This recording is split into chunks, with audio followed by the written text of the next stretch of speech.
Hello there, my name is Alexandra with the Bucket List Mermaid, and today we are going to be attempting to cram in one of the biggest subjects ever, which is traveling level expert. That's right, it is moving abroad.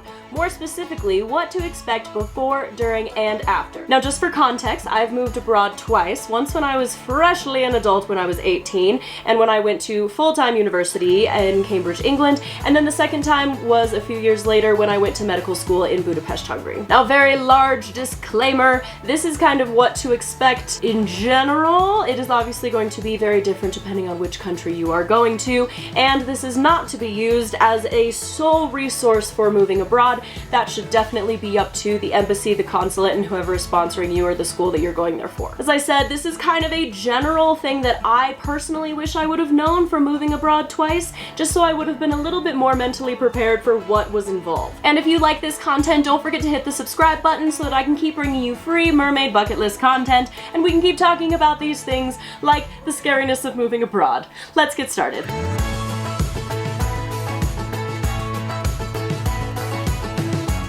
Now let's talk about what happens before you move abroad. Now your first task is to figure out what your plan is and how it can help you live there.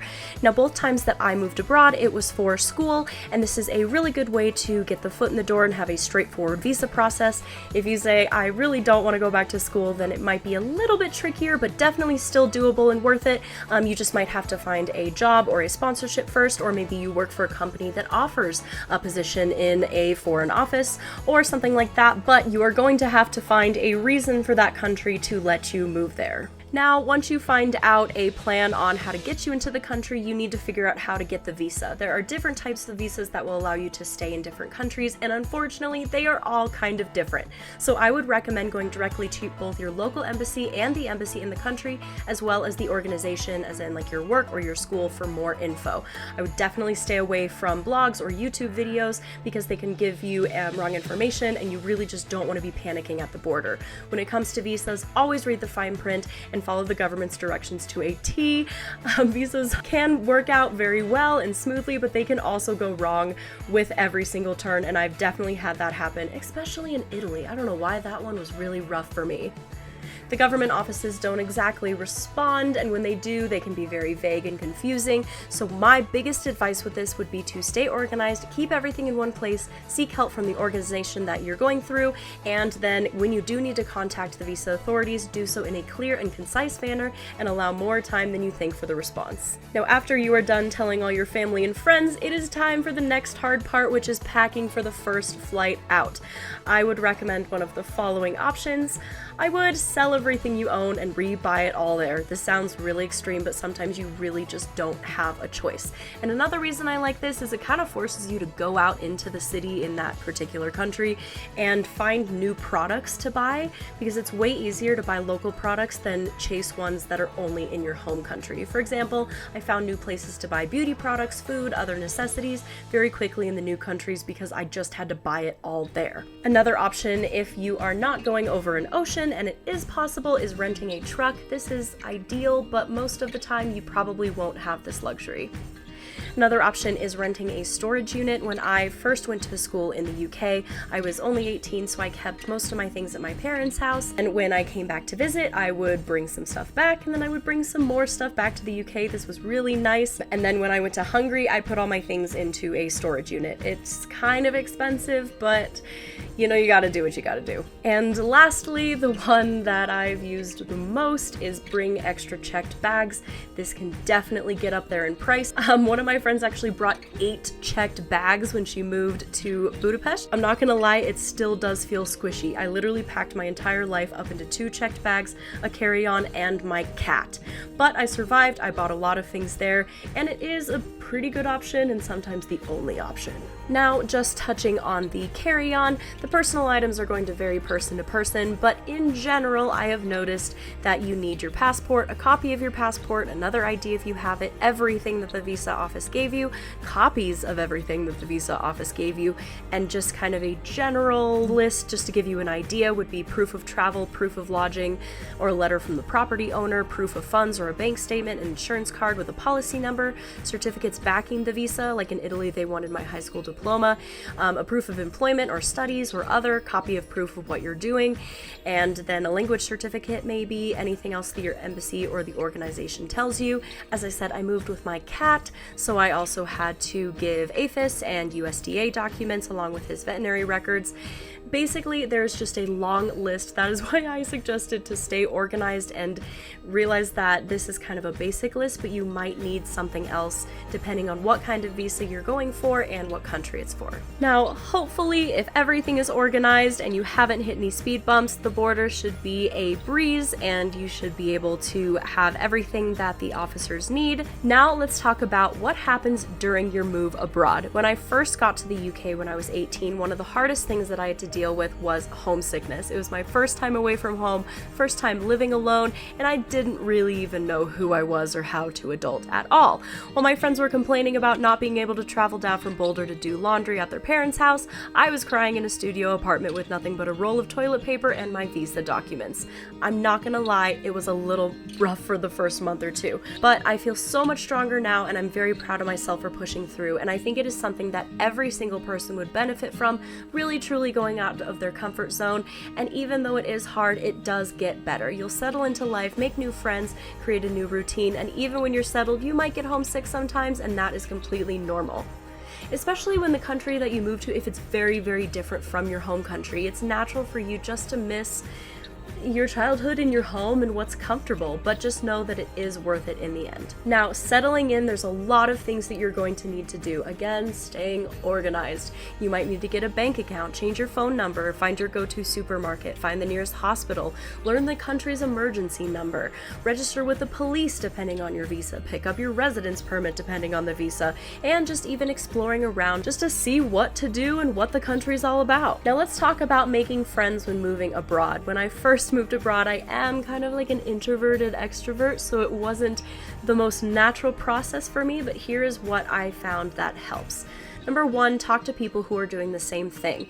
Now, the only caveat is that they will most likely be your nationality, or not a local nationality. For example, when I met the most Americans in the UK, they were all doing study abroad programs just for a couple months, and they all kind of stuck together. You can meet some incredible friends doing this, but I would also try to branch out and meet someone new. Having friends from different cultures is very, very rewarding and will stay with you even after you're gone. Next is join a Facebook group or a club. For example, I joined a local diving group in Cambridge where we would meet at pubs and we would plan diving trips or just talk about diving, and it was great. I met a lot of new friends. Another thing is enrolling in a class. I enrolled in French in university, and it was just kind of to branch out from my normal friend group and just meet some other people at the university, and it was great. Another one is finding a language pal. There's probably a good chance that you might have another language in the country that you're going from what you know. And I actually met a lot of really, really cool people just helping me with their language. I helped them with English, and it was great. I met a lot of really cool people this way. Another thing is to take a tour. A lot of times if you will take a tour, you can ask the guides where the locals prefer to hang out or what activities to do or where to meet people, and everybody has been very accommodating this way. Another thing is get to know your neighbors. Now you can try to get to know your neighbors or your flatmates. The place that I lived organized events for everybody or just hang out in the common spaces. But I think it's really important that you create communities with where you are living. Now next, learning the local language. Again, I mentioned before, it is probably not too far-fetched to think that there's another language in that country other than your own, and it would just be silly to not take advantage of the situation. It deepens your brain's memory, it enhances your listening skills, makes you more marketable for jobs, and it makes you a more well-rounded person. Now, every situation is different, but I would definitely suggest getting a basic foundation of the language before you go. This way you aren't learning from scratch and it's easier to build upon. I have done this a couple times when I have gone to other countries, and here's what I found works the best. Number one, you can learn a language online. This is what I would suggest when you're building up that foundation. I did this through Duolingo, Busuu, and Tandem. Although online might seem more convenient, I have found that the most effective way is actually through a local teacher and immersion. This is how I did it in Hungary. It was very beautiful, it was very fun, but whew, was it rough. Anyway, this can be uncomfortable and awkward. I still to this day am embarrassed to speak to French people because, I don't know, it's just scary. But at the end of the day, it is the most helpful route to learning a language. I would definitely encourage you to push yourself to speak the local language, especially if you're in a big city. It can be very lazy, especially if they also speak English. But even if you get stuck or don't know a word, just try to get to the same endpoint using the language and don't switch to your native language. Now let's talk about what to do after moving abroad.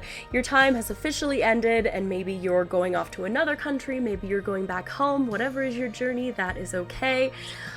This might be different for you, but from what I have experienced, you kind of enter a weird limbo of not being fully satisfied.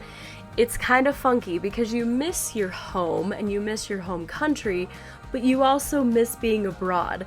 So when I would go back to my home country, I would feel relieved to have my home and my family and my friends, but I would also miss my other routine and my other life. And then when I went back to my other life in the other country, I would kind of miss home again. I'm not going to sugarcoat it.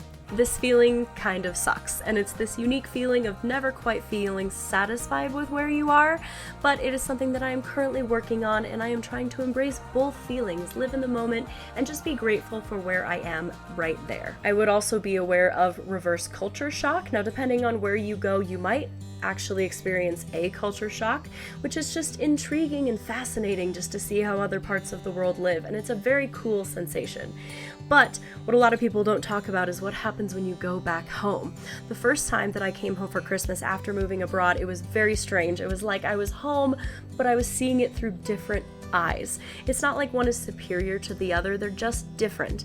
And that's part of what makes this experience so unique and why I recommend that everybody should get out of their own quote-unquote bubble and live abroad. Now, moving to a country is not easy. Being away from your comfort, stepping out of your comfort zone can be scary, but it provides an amazing opportunity to gain new perspective of the world, other cultures, or maybe even your own culture and who you are. So when you move back or you move to the next country, I would encourage you to reflect upon your experiences. What have you learned about the world? What have you learned about other people? What have you learned about yourself? You can do this through meditation, journaling, but I think it did help me relax my mind and just think about how lucky I was to have these opportunities and what they have done for me and how they've helped me grow as a person. Once you've reflected on these things, I just hope that you don't lose them and you put them into your new view on life and to action into the future. Living abroad was one of the hardest yet most rewarding things I've ever done, and I hope that it is something that every single person gets to do in their lifetime.